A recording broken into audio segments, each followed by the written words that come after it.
ایک جملے سے پوری زندگی سنواری جا سکتی. کوئی لمبی چوڑی باتوں میں جانے کی ضرورت نہیں. کہا خوبصورت مسلمان یہ ہے جو بے مقصد باتوں کو چھوڑ دے, لا یعنی باتوں کو. کیا کہتے ہیں ہمارے دیہات کے لوگ, جڑے پنڈ جانا نہیں اودا راہ پوچھنے دی. لیکن آج کل لوگ باز آندے یعنی جس بات کا بالکل تعلق نہیں نا وہ بات بھی کرتے جاتے ہیں, جس کا شعبہ ہی نہیں وہ بھی چھلانگ لگا لگا کے اس میں آ جاتا ہے. ہم اپنا وقت ضائع کرتے ہیں, اپنی صلاحیتیں ضائع کرتے ہیں, اپنا نقصان کرتے ہیں. ہم اپنا کام صحیح کر کے نہیں کرتے اور دوسری ساری دنیا کو ٹھیک کرنا چاہتے ہیں.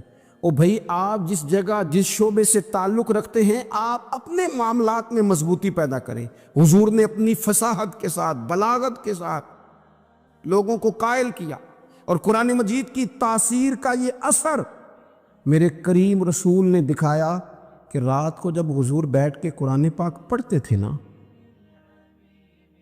جب یاسین والے نبی خود یاسین کی تلاوت کریں, جب طٰہٰ والے محبوب خود طٰہٰ کی تلاوت کریں, غور کرو نا, جب مدثر والے محبوب خود ان جملوں کو ادا کریں, یعنی جن کے بارے میں آیت آئی ہے, جب وہی یہ آیت پڑھیں کہ اِنَّا أَعْطَيْنَاكَ الْكَوْثَرَ, یعنی جن کا ذکر ہو رہا ہے, جب وہ یہ بات کریں کہ یا ایھا النبی انا ارسلناک شاہدا ومبشرا ونذیرا لتؤمنوا باللہ ورسولہ وتعزروہ وتوقروہ وتسبحوہ بکرۃ واصیلا, جن کے بارے میں آیت آئی ہے, جب وہ یہ کہہ رہے ہوں کہ ورفعنا لک ذکرک, جب وہ کہہ رہے ہوں والضحیٰ واللیل اذا سجا, ذرا اس کیفیت کو دیکھیں جب محبوب خود پڑھ رہے ہوں, اور جو حضور پر آئی ہیں اس کا ذائقہ, اس کا لطف, اس کا انداز بھلا کیا ہوگا. حضور جب رات کو پڑھتے تھے نا قرآن پاک, تو جو پکے کافر تھے نا, ابو جہل جیسے لوگ, وہ بھی جھاڑیوں میں چھپ چھپ کے مدینے والے کی تلاوت سنا کرتے, حضور کی تلاوت سنا کرتے تھے. یہی بہتر ہے کہ پردوں میں وہ پردہ پوش رہے, وہ اگر پردے ہٹا دے تو کسے ہوش رہے. رسول کریم علیہ السلام کی تلاوت کا سننا, قریب جانا, یہ اعجاز ہے. حضرت فاروق اعظم کہتے ہیں میں طبیعت کا بڑا ڈاڈا تھا, مزاج کا بڑا سخت تھا, زندگی ہمیشہ ڈٹ کر گزاری, باتوں پر کھڑا رہنا آتا تھا, پر جب میری بہن نے مجھے چند آیتیں سنائی نا تو میں تڑپ ہی گیا. کروں آیا سمار مقامنے نو, ان مینو مار دے لے چلو, اوے متے عمر دی عمر برباد ہو جائے جتھے عمر سوار دے لے چلو. یہ اعجاز ہے رسول کریم صلی اللہ تعالی علیہ وسلم پر نازل ہونے والی کتاب کا. پھر حضور نے خبریں دی, نبی پاک نے خبریں دی. حضور نے فرمایا روم فتح ہوگا, وہ ہوا. نبی کریم علیہ السلام نے فرمایا شام فتح ہوگا, تو شام فتح ہوا. فرمایا ایران فتح ہوگا, تو ایران فتح ہوا. سراقہ بن مالک کہتے ایک گاؤں پر بھی مسلمانوں کی حکومت نہیں تھی, ایک گاؤں پر. حضور مکہ مکرمہ سے نکل رہے تھے, مدینہ طیبہ تشریف لے جا رہے تھے, ابھی راستے میں تھے. میں 100 سرخ اونٹوں کے لالچ میں معاذ اللہ حضور کو گرفتار کرنے پہنچ گیا.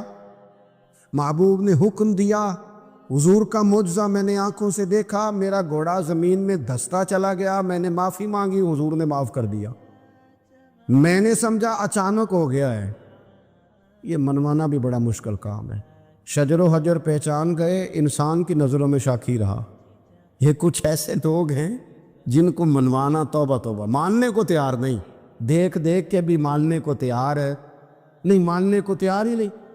کہتے ہیں کہ میں نے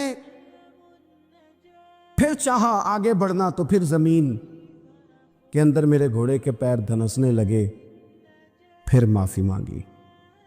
کریم تیرے معاف کرنے کی ادا پہ بھی قربان جائیں. یہ نہیں فرمایا کہ تو بار بار یوں ہی کرتا ہے, فرمایا معافی مانگتا ہے, جا میں نے معاف کیا. کہتے ہیں 3 دفعہ میں آگے بڑھا, 3 دفعہ حضور نے معاف کیا, تو مسکرا کے فرمانے لگے تو یہاں مجھے گرفتار کرنے آیا ہے, وہ کیسر روم کا علاقہ فتح ہوگا. وہ کنگن جو پہنتا ہے نا ہاتھوں میں، بادشاہ کے کنگن معروف ہیں، وہ تیرے ہاتھوں میں آئیں گے۔ اللہ کرے آپ سمجھیں۔ یہ جو لوگ ڈری ڈری سہمی سہمی اور ہمارے بچے مایوسی کی معاذ اللہ باتیں کرتے ہیں، وہ دیکھیں حضور کس طرح کی گفتگو فرماتے ہیں۔ ابھی ایک گاؤں پر بھی اسلام کی حکومت نہیں، لیکن حضور کا خبر دینے کا انداز۔ کریم فرمانے لگے وہ کیسر روم کے جو کنگن ہوں گے وہ تیرے ہاتھوں میں آئیں گے۔ جناب سراقہ بن مالک فرماتے ہیں کہ میں مسلمان ہو گیا، حضور کا وصال ہو گیا، کنگن نہیں آئے۔ حضرت ابوبکر صدیق کا وصال ظاہری ہو گیا، کنگن نہیں آئے۔ جناب عمر کا دور آ گیا، سراقہ بوڑھے ہو گئے۔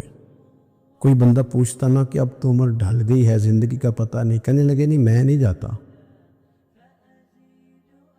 جب تک کنگن نہیں آتے اسرائیل کوئی نہیں آئیں گے، کیونکہ ساڈے نبی دی زبان ساڈے واسطے قرآن، جو دن کو کہہ دیا دن ہے تو دن نکل آیا، جو شب کو کہہ دیا شب ہے تو رات ہو کے رہی، اور خدا نے ان کی زبان کو وہ اختیار دیا، جو نکلی منہ سے ان کے وہ بات ہو کے رہی۔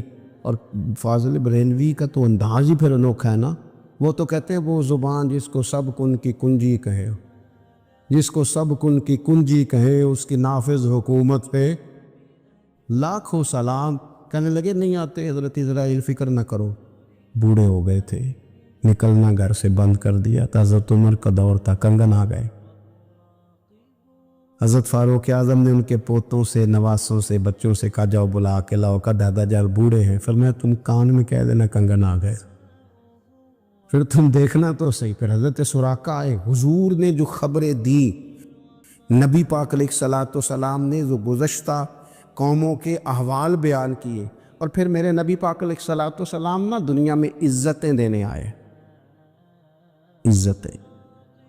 یہ مزاج ہمیں کم کرنا چاہیے، یہ جو ہم ساری زندگی اس کام میں لگا دیتے نا کسی کو نیچا کیسے دکھانا ہے، یہ انداز حضور نے نہیں ہمیں دیا۔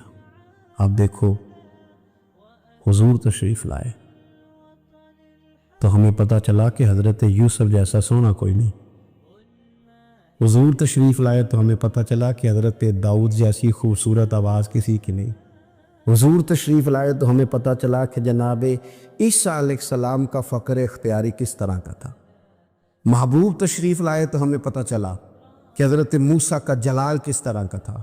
یہ تو حضور آئے تو نبی پاک علیہ السلام نے اس کی بھی عظمت بیان کی، اس کی بھی شان بیان کی، حضور نے بتایا کہ ابوبکر صدیق کی شان کیا ہے، فاروق اعظم کا مرتبہ کیا ہے، عثمان غنی کی حیا کیا ہے، مولا علی کی شجاعت کیا ہے، اہل بیت نبوت کی عظمت کیا ہے۔ حضور آئے عزتیں دینے، ماں کو عزت دی مدینے والے رسول میں، کہا جس کا باپ راضی ہو گیا اس کا رب راضی ہو گیا، فرمایا جو 2 بیٹیاں 3 بیٹیاں 4 بیٹی بہنیں یا 1 بیٹی یا بہن بیاہ کے آ گیا نا، اس طرح میری 2 انگلیاں جڑی ہوئی ہیں، میرے ساتھ جڑ کے جنت میں جائے گا۔ رسول کریم صلی اللہ تعالی وسلم نے عزت دی، عزت دی۔ حضور عزتیں دینے، کوئی اعزاز نہیں، ان پڑھ بندہ ہے، سادہ ہے، غریب ہے، مزدوری کرتا ہے، ہاتھوں پہ چھالے، یا رسول اللہ اس کا بھی کوئی اعزاز ہے؟ قربان جائیں، میرے کریم نے عزت دی، فرمایا محنت کر کے روزی کمانے والا تو اللہ کا دوست ہے، یہ اینٹیں اٹھانے والا، یہ مشقتیں کرنے والا، یہ صبح دیہڑی پہ جانے والا، یہ بیچارہ جو اچار سے روٹی کھاتا ہے، تو نے ہر شخص کی قسمت میں یہ عزت لکھی اور آخری خطبے کی صورت میں وصیت لکھی۔ رسول کریم نے ہر بندے کو اعزاز دیا، عظمتیں دی، حضور عزتیں دینے آئے۔ نبی پاک علیہ السلام نے اعزازات دیے، حضور نے نوازا، یہ ساری چیزیں میرے رسول پاک کی تشریف۔ اور پھر یہ جو حضور کے صحابہ اور اہل بیت ہیں نا، یہ بھی میرے نبی پاک کی نبوت کی دلیل ہے۔ اتنی جلدی انقلاب آیا نہیں کرتے، وہ کل تک جو رہزن تھے حضور نے راہبر بنا دیے۔ وہ لوگ جو کل تک ایک دوسرے کے گلے کاٹ کے کھاتے تھے، ایک دوسرے کو مارتے تھے، تکلیف پہنچاتے تھے، برادریزم پہ لڑتے تھے، حضور نے بھائی بھائی بنا دیے۔ ایک پلیٹ میں کھانا کھانے لگے، سیدنا بلال حبشی، صہیب رومی، سلمان فارسی، حضور نے یوں کر کے ملا دیا۔ نبی کریم علیہ السلام نے تقسیمیں ختم کر دی دنیا میں.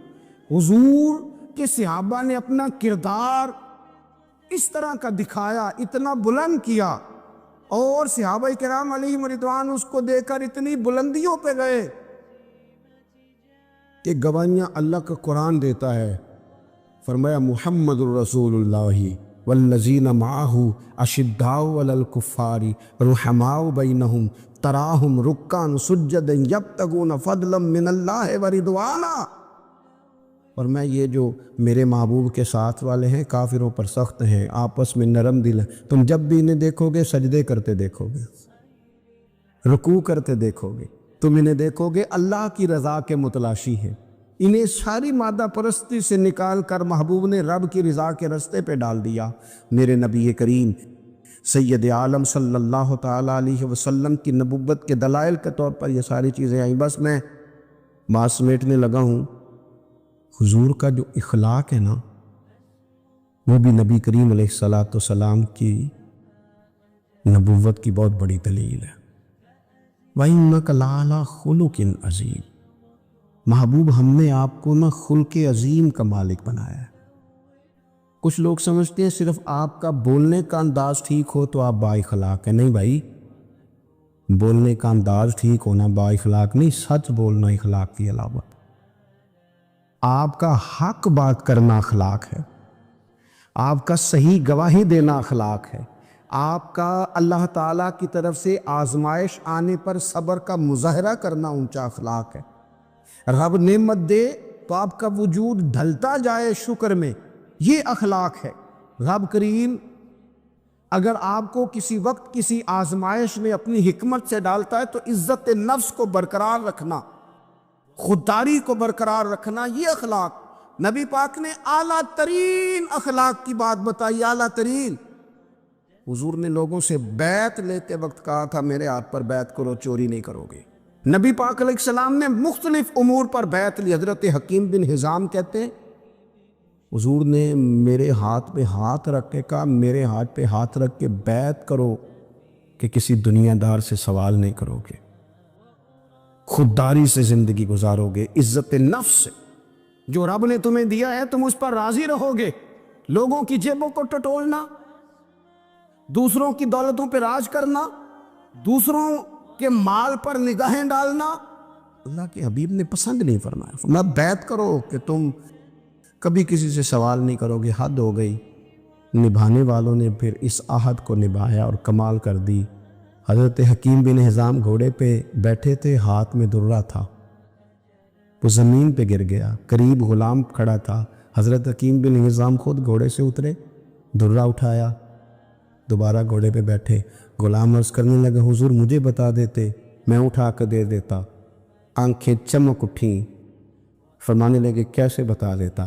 اپنے رسول سے وعدہ کیا ہے کبھی کسی سے سوال نہیں کروں، کبھی سوال نہیں کروں گا. اللہ کے محبوب نے ہمیں اعلیٰ اخلاقی قدروں کی بات ہمیں سکھائی ہے. ہم دیکھتے ہیں کہ بڑی جلدی 2 4 5 لوگوں کے غصہ دلانے پر ہم ساری اخلاقی حدوں کو کراس کر جاتے ہیں. دوستو ہمارا ایک ویژن ہونا چاہیے، ہمارے ذاتی رویے بڑے معتبر ہونے چاہیے. لین دین کے معاملات کے اندر مسلمانوں کو بڑا صاف ستھرا ہونا چاہیے. ہمیں اپنی معاشی زندگی میں روزمرہ کے معاملات میں ہماری توجہات کا مرکز صرف اللہ رسول کی ذات ہونی چاہیے. رب کریم نے اپنی حکمت سے کسی کو کتنا دیا ہے یہ اس کی حکمت کے تقاضے ہیں. ہمیں اس نے جس رنگ میں جس حال میں رکھا ہے ہمیں اپنے رب کی رضا پر بہت زیادہ مطمئن ہونا چاہیے. اچھا پھر ایک اور بات، جن چیزوں کو ہم نے دکھ بنایا ہے نا یہ تو وہاں دکھ تھا ہی نہیں. مہینہ مہینہ چولہا نہیں جلا، لیکن کسی جگہ اظہار غربت ہے حضور کی اولاد پاک کا یا صاحب کا یا ازواج کا. مہینہ مہینہ چولہا نہیں جلا لیکن یہ اخلاق عالیہ کا حسن دیکھو. اپنے گھر مہینہ مہینہ چولہا نہیں جلا، جو مانگنے آیا اسے جھولی بھر کے عطا فرمایا، کوئی دروازے سے خالی نہیں گیا. عزیز بھائی اگر زندگی میں اخلاقی قدریں ہم اپنا لیں اور ہم تھوڑا تھوڑا کر کے اپنے آپ کو تبدیل کریں، ساری زندگی توجہ رہی کہ فلاں کیا کر رہا ہے، فلاں کیا کر رہا ہے، تھوڑا سا گردن کو جھکا کے اپنے اوپر توجہ ڈالیں، اپنے آپ کو وقت دیں۔ حضور کے اخلاق عالیہ کی روشنی میں، تعلیمات حسنہ کی روشنی میں ہم اپنے کردار و عمل پر تھوڑی توجہ دیں۔ اس وقت بہت بڑی تعداد میں امت مسلمہ ہے، اور ایسا نہیں ہے کہ دولت نہیں ہے، دولت سے بھی سرشار ہے۔ ہمارے ہاں بڑے بڑے انجینئر ہیں، بڑے بڑے ڈاکٹر ہیں، لیکچرار ہیں، ہمارے پاس بڑے بڑے ہاسپٹل ہیں، بڑا کچھ ہے، لیکن کردار و عمل کے بادشاہ اپنی زندگی تقوی کی روشنی میں گزارنے والے ان لوگوں کی تعداد کم ہے۔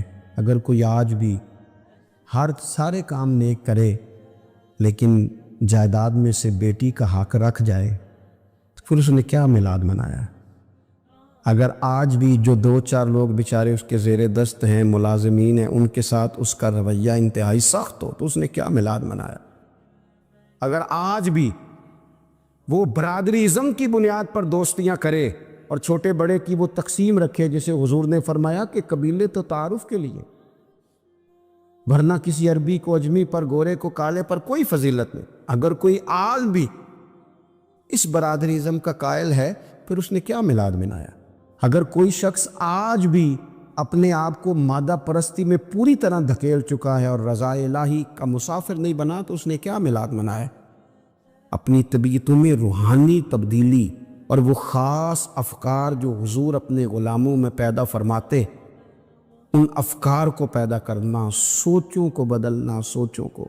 نبی کریم صلی اللہ تعالیٰ علیہ وسلم امی ہیں، لیکن حضور نے کائنات کے رازوں سے پردے ہٹا دیے، نبی کریم نے جینے کے سلیقے بتا دیے، حضور نے ہر شخص کو اس کے مقصد حیات سے آگاہ کر دیا۔ نبی کریم علیہ السلام نے وہ فلسفہ حیات بیان کیا کہ لوگوں کو صرف جینے میں ہی مزہ نہیں آیا، مرنے میں بھی مزہ آنے لگا۔ لوگ آگے بڑھ بڑھ کے جانیں پیش کرنے لگے، اپنی اولادیں قربان کر، جو فلسفیوں سے کھل نہ سکا اور نکتہ بروں سے حل نہ ہوا، وہ راز ایک طیبہ والے نے بتلا دیا چند اشاروں میں۔ حضور سید عالم علیہ السلام فرماتے ہیں اللہ حیا فرماتا ہے کہ اس کا بندہ اس کے سامنے ہاتھ پھیلائے اور اللہ اس کے ہاتھوں کو خالی واپس کر دے۔ اللہ حیا فرماتا ہے۔ کیا معنی ہے؟ کہ اللہ تبارک و تعالی لحاظ کرتا ہے اس بات کا کہ اس بندے کی امید نہ ٹوٹ جائے، رب کی بارگاہ سے جو اس کی توقع ہے وہ توقع نہ ختم ہو جائے۔ نبی پاک صلی اللہ تعالیٰ علیہ وسلم نے فرمایا رب حیا کرتا ہے، اور ایک مقام پہ حضور نے فرمایا جب سفید داڑھی والا مسلمان قبر میں جاتا ہے تو اللہ فرشتوں سے فرماتا ہے اسے عذاب نہ دینا، مجھے حیا آتی ہے۔ لیکن اگلے لفظ جو حضور نے بیان فرمائے وہ سمجھنے والے ہیں، فرمایا رب کہتا ہے مجھے حیا آتی ہے، تو بندے کو بھی تو حیا کرنا چاہیے، اس کو بھی حیا کرنا چاہیے کہ کوئی تو موقع ایسا ہو جب میں کوتاہیوں سے بچوں۔ اپنے مالک سے حیا کرنا، جب ہم لوگوں کے بیچ ہوتے ہیں تو لوگوں سے حیا کرتے ہیں۔ حضرت عثمان غنی رضی اللہ تعالیٰ عنہ غسل خانے کی 4 دیواری کے اندر بھی غسل کرتے تھے تو تہمت باندھ کے۔ تو گھر والوں نے، یہ کسی نے پوچھا کہ حضور غسل خانہ چاروں جانب سے بند ہے اور اس کے اوپر چھت ہے اور آپ اس میں غسل کر رہے ہیں تو پھر بھی آپ تہمت کے ساتھ، اور بڑا سمٹ کے اور بڑا کونے میں بیٹھ کے۔ تو آپ فرمانے لگے جب لوگوں کے بیچ ہوتا ہوں تو لوگوں سے حیا کرتا ہوں، جب تنہا ہوتا ہوں تو رب سے حیا کرتا ہوں۔ حضرت امام اعظم ابو حنیفہ گھر کی 4 دیواری میں بھی ننگے سر نہیں بیٹھتے تھے، ٹانگیں پھیلا کے نہیں بیٹھتے تھے، فرماتے تھے سوتے وقت یہ کام کروں گا، میں گھر میں بھی وہ لہجہ اختیار نہیں کرنا چاہتا، اس لیے کہ میں اس رب کا ماننے والا ہوں جو حی و قیوم، جو ہر جگہ دیکھتا ہے، رب سے بھی حیا۔ اور آپ کو پتہ ہے ہمارے صوفیاء نے فرمایا ہے کہ سب سے زیادہ اللہ سے وہ بندہ حیا کرتا ہے جو اپنے خیالات پر کنٹرول کرتا ہے، اپنے جذبات پر کنٹرول کرتا ہے، جو وسوسوں کو نہیں آنے دیتا، جو اپنی طبیعت میں کوشش کرتا ہے کہ اچھے خیالات ہی رہیں، وسوسے آئیں تو جھٹک دیے جائے، اس لیے کہ وہ نبی پاک علیہ السلام کا جو فرمان موجود ہے نا کہ رب نہ تمہاری جیبیں دیکھتا ہے نہ صورتیں دیکھتا ہے، وہ جب دیکھتا ہے تمہارا دل دیکھتا ہے. تو وہ حیا کرتے ہیں کہ دل میں کوئی ایسا خیال آئے جو غلط ہو، برا ہو، گندا ہو، چونکہ مالک نے دیکھنا ہے. وہ اس لیے خانہ دل کو صاف رکھتے. لیکن نا کوئی مہمان گھر میں آتا ہے تو لوگ فٹافٹ صفائی نہیں کرتے، چیزیں نہیں اٹھاتے کہ وہ کیا سوچے گا، یہ کتنے میلے کچیلے ہیں. وہ کہ مہمان نے دیکھنا ہے، اور جس دل کو رب رحمان نے دیکھنا ہے اس کی صفائی رکھنا کہ اس میں گندے برے خیالات، ہرس، ہوس، لالچ، حسد، بغض، کینہ، عداوت، بددیانتی، بدگمانی یہ موجود نہ ہو، جو کہ رب نے دیکھنا. اللہ کے پیارے رسول صلی اللہ تعالیٰ علیہ وسلم نے فرمایا اللہ تعالیٰ سے حیا کرو جس طرح حیا کرنے کا حق ہے. تو صحابہ کہتے ہیں ہم نے عرض کی یا رسول اللہ صلی اللہ تعالیٰ علیہ وسلم الحمدللہ ہم اللہ سے حیا کرتے ہیں. تو حضور نے فرمایا حیا کا وہ معنی نہیں جو تم نے سمجھا ہے. تو یا رسول اللہ پھر سمجھا دیں کیا معنی ہے حیا کا. تو نبی پاک علیہ السلام فرمانے لگے اللہ سے حیا کا حق یہ ہے کہ تم اپنے سر میں جو موجود افکار ہیں ان کی حفاظت کرو، اپنی سوچوں کی حفاظت کرو، پھر تم نے اللہ سے حیا کی. اور حضور فرمانے لگے جو کچھ تمہارے پیٹ کے اندر ہے جب تم اس کی حفاظت کرو گے تو پھر تم نے اپنے رب سے حیا کی. یعنی حرام نہ کھانا. نہیں پتہ سارے زمانے کو کہ تمہارا رزق حلال ہے کہ حرام ہے، پر تمہارے رب کو پتہ ہے نا، لہذا حیا کرنا، لقمہ حرام قریب نہ آنے پائے. اور حضور علیہ الصلوۃ والسلام فرمانے لگے یہ بھی یاد رکھنا کہ موت اور ہڈیوں کے گل سڑ جانے کو تم نے یاد رکھا ہوا ہو، اور فرمایا یہ بھی یاد رکھنا کہ تم نے قیامت کے دن دوبارہ اٹھنا ہے، رب کی بارگاہ میں کھڑا ہونا ہے. اگر تم نے ان سب چیزوں کو یاد رکھا پھر تم نے صحیح معنوں میں اپنے رب سے حیا کی. اور اگر تم نے یہ بھلا دیا ہے اور بس ٹھیک ہے دوڑ کے آئے، نماز پڑھ لی، اور جناب محفل میلاد میں جانے کا وقت آیا تو کہیں سے ادھار ٹوپی لے کے سر پہ اوڑھ لی اور لباس جو ہے وہ شلوار قمیض والا نکل آیا اور لہجہ بدل گیا، تو پھر کچھ ظاہری طور پر تو چیزیں بہتر کی لیکن حقیقی معنوں میں اپنے رب سے حیا نہیں کی. حضور فرماتے ہیں کچھ لوگ تہامہ پہاڑ جتنی نیکیاں لے کے آئیں گے قیامت کے دن، لیکن وہ اللہ ہوا میں اڑا دے گا. کیوں؟ اس لیے کہ لوگوں کے سامنے نیکیاں کرتے تھے، جب اکیلے ہوتے تھے پھر گناہ کرتے تھے. ان کی وہ جو تنہائی کی ناپاکی ہے نا، یعنی وہ جو اکیلے میں رب سے حیا کرنا چاہیے تھا، وہ حیا چونکہ موجود نہیں ہے تو رب فرمائے گا وہ تو تم نے لوگوں کے سامنے وزادار بن کے وقت گزارا ہے، میرے سامنے تو تمہاری تنہائی بڑی ناپاک رہی، لہذا وہ سب نیکیاں بھی ہوا میں اڑا دی جائیں گی. خوبصورت زندگی، خوبصورت لب و لہجہ، خوبصورت بولنا، خوبصورت آنا جانا. میں طلباء سے کہا کرتا ہوں کہ بڑی پسند کا بھی تمہارا کھانا پکا ہوا ہو تو اس طرح نہ کھاؤ کہ محسوس ہو کہ پتہ نہیں کتنی دیر کے بعد کھا رہا. تمہارا لہجہ صاف ستھرا، تو جو ہمیں کہا گیا کہ بھوک ہو بھی تو ذرا ہاتھ ہٹا لو، کھانے میں، پینے میں، لباس پہننے بھی. آپ انوکھ میں نوجوانوں سے عرض کروں گا تمہاری کٹنگ کیوں اس طرح کی لگے کہ جس میں کوئی طبیعت کا انوکھا پن ظاہر ہو، جس سے تمہاری وزاداری پہ ضرب آئے. تمہارا بات کرنا اتنا کمزور کیوں لگے کہ جس سے محسوس ہو کہ یار اس کی تو بھی تربیت ہونے والی. تمہیں کیوں اس بات کی کمزوری محسوس ہو کہ لوگ میری طرف دیکھیں، لوگ مجھے جاننے لگ جائیں گے. تو کمزوری ہے. ایک خوبصورت وزاداری، یعنی خدا جانے بلندی ہے کہ پشتی پر جہاں میں ہوں وہاں کوئی نہیں ہے. ایک خاص اطمینان ہو، زندگی میں ٹھہراؤ ہو، حسن ہو، آپ جہاں ہوں وہاں مطمئن ہو. آپ کی طبیعت بتائے کہ اللہ تعالیٰ نے آپ کو سکون عطا فرمایا ہوا ہے، ٹھہراؤ ہے، خدا کا شکر ہے، دولت ہے، صحت ہے، بچے ہیں، اولاد ہے، دوست اچھے ہیں. آپ ان ساری جائز نعمتوں پر اللہ کے حضور شکر گزار ہو، لیکن کوئی مزاج میں چھچھورا پن نہ ہو، کوئی طبیعت اس طرح کی نہ ہو جس سے محسوس ہو کہ آپ اپنا بوجھ کسی پر ڈالنا چاہ رہے ہیں، یا آپ کوئی اضطراب کا شکار ہیں یا بے چینی کا شکار ہیں۔ ہم کبھی کبھی اپنے حالات بتاتے بھی اتنا دور نکل جاتے ہیں کہ بعض دفعہ کہنے کو جی چاہتا ہے یار کوئی نعمت ہے ہی نہیں تیرے اوپر، اتنا کمزور ہو گیا، تو ہر بات میں دکھڑے ہی سنا رہا ہے، ہر وقت کا دکھ ہی تیرے ساتھ ہے۔ اتنے کمزور نہیں، نہایت وفاداری، نہایت خوبصورتی۔ حضرت ابو ذر غفاری ایک کمبل میں وقت گزارا ہے، مدینے سے دور ربضہ میں زندگی گزاری، 5 لوگوں نے جنازہ پڑھا ہے، اسی کسی دے کچھ بھی نہیں لگتے، نہ کوئی ساڈا دردی، لیکن رسول کریم نے فرمایا زمین کے اوپر اور آسمان کے نیچے میرے ابو ذر سے سچا بندہ کوئی نہیں۔ لیکن وہ ٹاٹ اور بوریے میں بھی وزادار، اطمینان، سکون، ٹھہراؤ، اللہ رسول کی بارگاہ میں مقبولیت، یہ اصل کامیابی ہے بندہ مومن کی۔ نبی پاک علیہ السلام نے صحابہ سے پوچھا کہ وہ کون سا درخت ہے جس کی مثال مومن کی طرح ہے، تو حضرت عبداللہ ابن عمر فرماتے ہیں مجھے سوال کا جواب آتا تھا کہ وہ کھجور کا درخت ہے،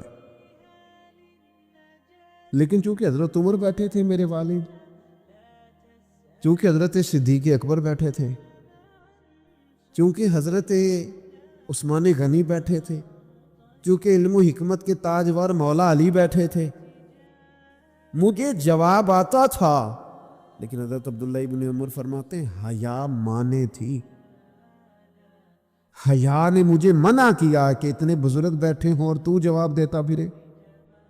ہمارے مفسرین کرام نے یہاں لکھا ہے کہ اساتذہ اور مشائخ کی موجودگی میں علم بتانا بھی منع ہے۔ آپ کے بڑے بیٹھے ہوں، آپ تقریر کرنے سے بھی لحاظ کریں، آپ وہاں کوئی مسئلہ نہیں بیان کریں، یہاں تو بڑے معاملات اور ہو جاتے ہیں۔ ہمیں اپنے بزرگوں کے سامنے ایک خاص وزاداری وہ بندے کو خوبصورت کرتی ہے۔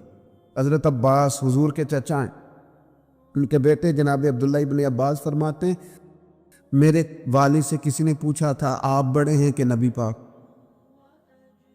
تو بڑی سادی سی بات ہے، چچا بڑا ہی ہوتا ہے عمر میں، آپ بڑے ہیں کہ نبی پاک؟ تو یہ وزاداری ہے، یہ کمال وزاداری ہے۔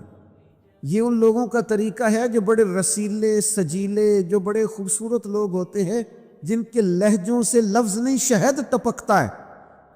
حضرت عباس رضی اللہ تعالیٰ عنہ فرمانے لگے کیا کہا تم نے؟ میں بڑا ہوں کہ حضور؟ فرمانے لگے بڑے تو حضور ہی ہیں، پیدا پہلے میں ہوا تھا، ولادت پہلے میری ہوئی تھی، بڑے بہرحال وہی ہیں، پیدا پہلے میں ہوا تھا۔ یہ جو وزاداریاں ہیں، یہ جو خوبصورتیاں ہیں، یہ جو آپ کے مزاج کے اندر خوبصورتی ہے، یہ جو لہجے کے اندر حسن ہے، یہ ایک بڑا ضروری کام ہے۔ بہت سارے لوگ دینی لوگوں سے مسئلہ پوچھنے آتے ہیں، لیکن ان میں 60% لوگ وہ ہوتے ہیں جو مسئلہ پوچھنے نہیں آتے، مفتی صاحب کو مسئلہ بتانے آتے ہیں۔ میری طرح کا بندہ تو چونکہ ذرا جلدی قائل ہو جاتا ہے، وقت تھوڑا ہوتا ہے، تو بہت سارا ٹائم نہیں دے پاتے، تو میں کہتا ہوں کہ آپ کے خیال میں جو مجھے کہنا چاہیے وہ آپ مجھے بتا دیں، میں آپ کو کہہ دیتا ہوں، کیونکہ آپ جو چاہ رہے ہیں وہ تو ہے آپ کی مرضی کا فتویٰ، تو مجھے آپ بتا دیں بھلا اس سوال کا جواب کیا ہونا چاہیے، میں آپ کو بتا دیتا ہوں۔ لیکن اگر آپ مجھ سے پوچھنے آئے ہیں تو پھر آپ حوصلہ کریں، پھر دین جو بات کہتا ہے وہ مجھے بیان کرنے دیں، پھر مرضی کا فتویٰ حاصل نہ کریں، پھر ذرا رکیں۔ اور یہی حالت بہت سارے اللہ ماشاء اللہ شاگردوں کی ہوتی ہے، ان کا خیال ہوتا ہے استاد میری مرضی کے حساب سے تعلیم دے، مریدین کا خیال ہوتا ہے کہ شیخ اس طرح کر کے چلے، تو بھئی تیری شرطوں پہ ہی کرنا ہے، اگر تجھ کو قبول تو یہ سہولت تو مجھے سارا جہاں دیتا ہے۔ اگر تیری شرطوں پہ تو نے آنا ہے کہ میرے پاس یہ ٹائم ہے تو اس ٹائم آؤں گا، تو میں اس وقت پسند کرتا ہوں تو میں اس وقت آؤں گا، تو آپ اگر یہ کہیں گے تو پھر میں یہ تیری شرطوں پہ ہی کرنا ہے، اگر تجھ کو قبول، یہ سہولت تو مجھے سارا جہاں دیتا ہے۔ پھر تو ٹھیک ہے، اگر ہم نے کچھ لوگ کچھ دو کی پالیسی پہ ہی تعلق بنانا ہے تو پھر استادی شاگردی تو نہ ہوئی، پھر تو ٹھیک ہو گیا، پھر یارانے کریں گے، دوستیاں کریں گے، اس طرح کے لوگ تو ڈھیروں مل جاتے۔ اپنی زندگی کے اندر وزاداری، خوبصورتی، ٹھہراؤ، لہجے کے اندر حسن، مزاج کے اندر ایک کمال، حضرت امام مالک رحمۃ اللہ علیہ کو کسی بات پر امام اعظم نے بڑا ڈانٹ دیا، شاگرد تھے، بڑا ڈانٹ دیا، سخت ڈانٹا، اور اس کے بعد بھی وقفے سے کبھی کوئی ایسی بات ہوتی تو امام صاحب کہتے ہیں میری طبیعت سے وہ غصہ نہ جاتا کہ یار اس نے ایسا کیوں کیا۔ کچھ عرصے کے بعد جا کے وہ بات کھلی کہ جس بات پر امام ابو مالک کو ڈانٹا ہے ان کی تو غلطی نہیں تھی، دوسرے کلاس فیلو کی غلطی تھی، انہوں نے تو یہ بات کہی نہیں، تو کسی اور نے کہی تھی اور نام ان کا لگ گیا۔ بچے کر دیتے ہیں نا شرارت، کسی نے کی نام کسی، تو امام اعظم ابو حنیفہ رحمۃ اللہ علیہ امام مالک سے کہنے لگے بیٹا تم نے بتایا کیوں نہیں، اتنی ڈانٹ کھا لی؟ حضرت امام مالک نے سر جھکا لیا، کہنے لگے حضور لوگوں کے جسموں پر لوگوں کا احسان ہوتا ہے، میری تو سانسوں پر بھی تیرا احسان ہے، میری سانسیں بھی تیری مقروض ہیں۔ یہ جو لوگ مالک کو جانتے ہیں یہ اس نسبت سے جانتے ہیں کہ یہ ابو حنیفہ کی گلی میں آتا جاتا ہے، سونیاں زندگی میں جتنا نام اور عروج پایا تیرے صدقے پایا، 4 جھڑکیاں نہ سہ سکتا تیرے نام پر، میں نے پسند نہیں کیا۔ اور پھر آپ نے پوچھا بھی تو نہیں نا کہ بتاؤ، آپ نے کہا ڈانٹ کھانی ہے تو دکھ قبول محمد بخشا بس راضی رہن پیارے، کوئی حرج نہیں۔ آپ نے کہا ڈانٹ کھانی ہے تو کھا لیتی، اس میں حرج والی کون سی بات؟